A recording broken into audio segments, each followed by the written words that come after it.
Do not ask me why I want to be successful.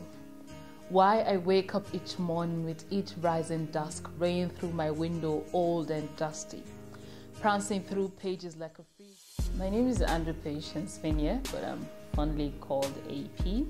AP, it's not African Petroleum. AP actually means Andrew Patience, just the initials of my name. I'm a graduate of History and International Studies from University of Jos. I'm a broadcast journalist and also a spoken word poet. Okay, I started writing, or rather I'll say as a teenager, I used to have a journal where I write down my thoughts, what happened during the day, my experience in school and all of that. You know, I never took writing seriously until one day a friend of mine, an older friend of mine, Joey, he was actually the friend of my aunt. He stumbled on my book and saw that, okay, then different stuff that I've written, and he said, well, you've got potentials. How about you really think about writing and take it a bit more seriously than you do? And I remember I was in secondary school as a dad, I think SS1, if I'm not mistaken.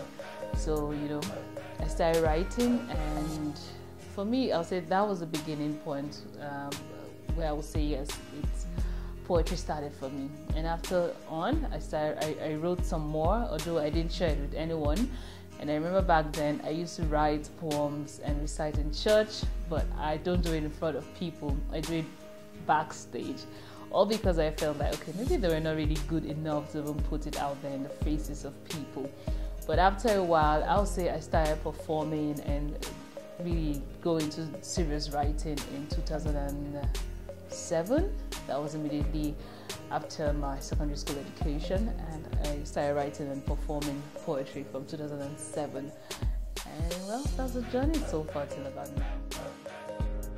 Currently, I'm an OAP with KT 103.9 FM right here in the city of Jos, and also the founder of Custodians of African Literature, which is a literary hub that promotes literature, African literature in particular, and also give younger writers, spoken word poets, a platform to express themselves.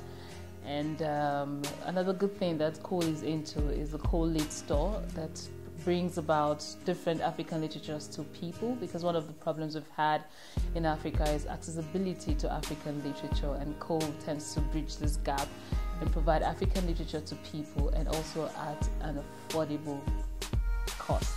So that's part of the things we do in Cole. And I mean, we've had a track record of different projects that we've had, from book readings, open mics, to other literary events that has also attracted great minds in the literary scene, different authors from around Nigeria. And we, of course, we're still on a journey, and we do hope that it comes to a point whereby everybody, every youth, everyone out there will enjoy African literature and also have an African literature in his or their hands to, you know, read, and just in a bit to promote the reading culture also in Africa.